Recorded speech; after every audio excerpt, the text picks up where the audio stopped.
শুরু করছি ভৈরবনাথ গঙ্গোপাধ্যায় রচিত গৌরাঙ্গ কর্মকার নির্দেশিত এক সহজল মর্মস্পর্শী সামাজিক যাত্রাপালা গান। শাড়িতে রক্ত কাটাইটা হাতে সঙ্গে নেই তো কেউ, থানায় যাচ্ছ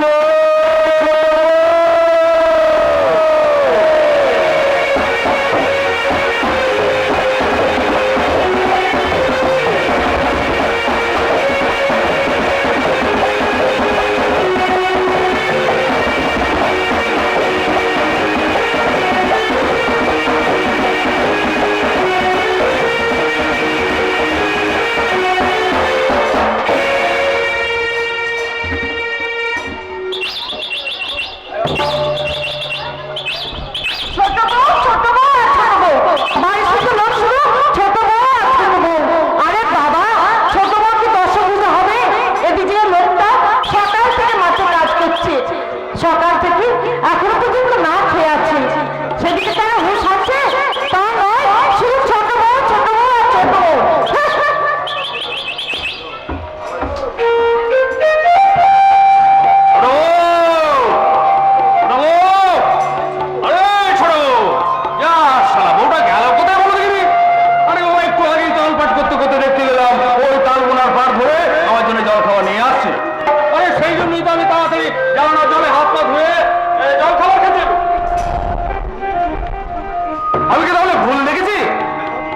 কিন্তু বেলা তো কম হয়নি, বলিস আবার কি কোনো আক্কেল জ্ঞান নাই? তাকে বুঝতে পারে না যে আমার খিদে পেয়েছে। তা খিদেটা পেটে না মনে? অন্য জনের পাল্লা করলে বুঝতে পারছিস। আমাকে ধরার চেষ্টা করবি নি। সরো, সকালবেলা মাঠে আসার সময় আমি তোকে কি বলেছিলাম? তুমি কি মনে করেছো আমি ঘুমাচ্ছিলাম? আমি তোকে শেষ কথা বলে দিলাম। খুব হচ্ছে, আমি বলে সংসারের সমস্ত কাজ ছেড়ে রেখে কত কষ্ট করে জন্মবাটা নিয়ে এলাম, আর উনি কিনা মেজাজ তাকে মেজাজ তিন প্রায় ধান ভাঙা হলো, ছাপা ছাপা 2-3 মুড়ি ভাজলাম, কাপা কাপা হাতে বর্ষাকে চা করে দিলাম, আর ওদিকে চাদর মুড়ি দিয়ে ঘুমোচ্ছে তোমার বৌদি। বলি সবাই যদি এত রন্ধনে দাও, এর থেকে কাজের মেয়ে আর পাট ফুলনি রাখবে না, রাখলে তোমার দাদা বৌদির ব্যাপারটা কি দিয়ে ঢাকবো? আমার দাদা বৌদি শহর থেকে গায়ে ফিরে এসে বলে না তোর হিংসে হচ্ছে। হিংসে? কি বললে? হ্যাঁ হ্যাঁ, শুধু তোরই হিংসে হচ্ছে না, সারা হিংসে না গোটা গায়ের লোকের একেবারে পূর্ণ ফেটে যাবে। কি কাণ্ড করে ফেললুম বললি, সারা অসভ্য কথাটা বলে ফেললুম। দাদা শুনতে পেলে না চড়িয়া করে বাঘ চড়না করতো। একটা কথা আমি তোমাকে পরিষ্কার বলে রাখছি, তোমার দাদার জন্য না এই গ্রামের লোকের সঙ্গে তোমার ঝগড়া হবে। এই ছোট বউ, খবরদার তুই আমার সামনে আমার দাদার নিন্দে করবি নি। আমি? হ্যাঁ হ্যাঁ, তুই কি মনে করেছিস যে তোর কথা শুনে আমি দাদাকে গিয়ে বলবো যে দাদা আবার তুমি শহরে ফিরে যাও? কখনো না।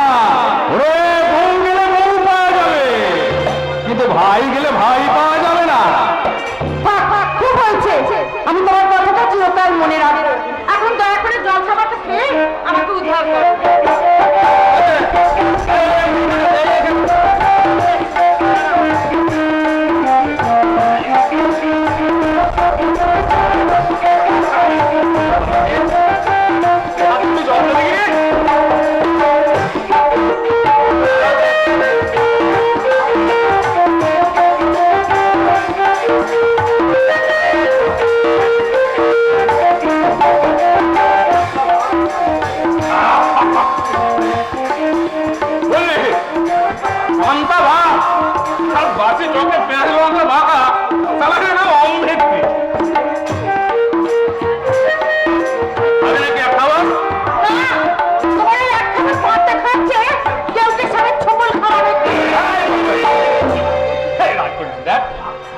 আরে বাবা, আমি ওলাম নিয়ে চাষা বসো মানুষ কি বলতে গিয়ে কি বলে ফেলি তার কোনো ঠিক নেই। হ্যাঁ, আমি তো দাদার মতো MBA পাস করা নয়, আমার কথা রাগ করি দেখি খায়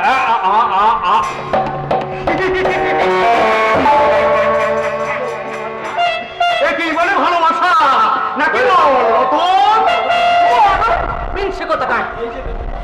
এই জায়গা চৌধুরী, এইবার তোমার শুনি না আমি ঘুরতে যাবো।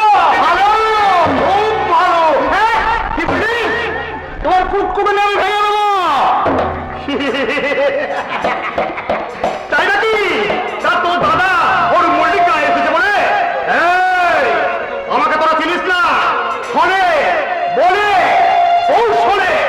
এই গোটা গাঁটাকে আমি খেয়ে নেবো। ভালো চার থেকে থেকে সত্যি করো, নইলে আমার বচ্চাকুড়ের প্যানে কথাটা গেলে না। 24 ঘন্টার মতো তোমাকে থানায় লটকে দেবে। পারবে না, কারণ এখন আমি গায়ে থাকি না, শহরে থাকি। শহরে আমার টাকা পয়সার বহর দেখলে তোর দাদা অরুণ মল্লিক একেবারে হা হয়ে যায়। কি বলে? হ্যাঁ, তোর দাদা অরুণ মল্লিক যেমন লেখাপড়ায় চাকরি বাকরিতে বড়, তেমনি টাকায় বড় আমি। ভবিষ্যতে আবার আমি গায়ে ফিরবো। তেল কর, ধান কর, কোল্ড স্টোরেজ বানাবো এই গায়ের মাটিতে। এই নেমে গেছো ঘুরে। আমার জমির হাল থেকে তুমি নেমে চলো। খুব ভালো। তাহলে তোকে আর একটা হিসেবের কথা বলতে হলো। এই জমিটা তোর আর ওই জমিটা হলো আমার।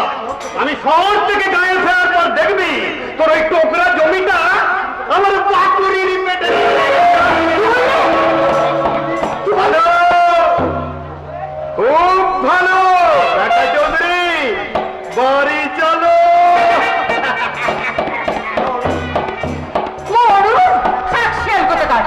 ওই সারা বেকা চৌধুরীতে খেলছেলের নজর দিয়ে 5 বছর আগে এ গায়ে সুন্দরী বৌছিগুলো সর্বনাশ করেছিল। আমার দাদা প্রতিবাদ করেছিল বলে আজ তাদের পর সাথে সম্পর্ক। আগের কথা বাদ দাও, পরের কথা ভাবো। কি ভাববো বলদি? ওই শহর থেকে গায়ে এসে ডাকা চৌধুরী যদি সত্যি আমাদের জমিগুলো পেয়ে দেয়, তাহলে আমরা কি খাবো? সারা বেকা চৌধুরী শহরে ব্যবসা করে বড্ড বেড়ে গেছে। সারা লাঠির বড় জোর। কথায় বলে না যে লাঠি যার মাটি তার। আমার যদি একটা ছেলে থাকতো না। এই শোনো শোনো, বল কি বলবি? হ্যাঁ? পুলিশ ফিরেছে! এই, তুই তো ছেলে হলো? আমি তো ছেলে না। তুই ওই ছেলে না। আনন্দে মুখটা আমার তারাই করে ঘুরে গেছে। বাবু, আমি তোকে তখন থেকে খুব সাবধানে থাকতে হবে। সেই জন্যই তো বলছি আমার ওসব রাস্তা এখন করা চলবে না। না, একদম না, একদম না, একদম না। তোকে এখন ঠাকুর দেবতার কথা ভাবতে হবে, যে অন্য কথা চিন্তা করতে হবে। দাঁড়া, দাঁড়া, আমি আর কটার কাছে ছেড়ে দিই। তুই তাকে উপর নিয়ে ভাবনা ভাবলি।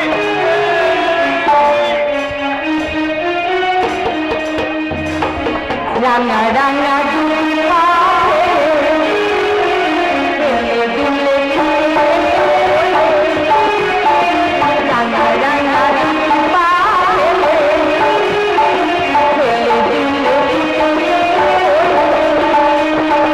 দাঁড়াতে আয়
ওই স্বামীর নাম ধরে রাখছো, গ্রামের লোকে শুনতে পেলে ছি ছি করবে।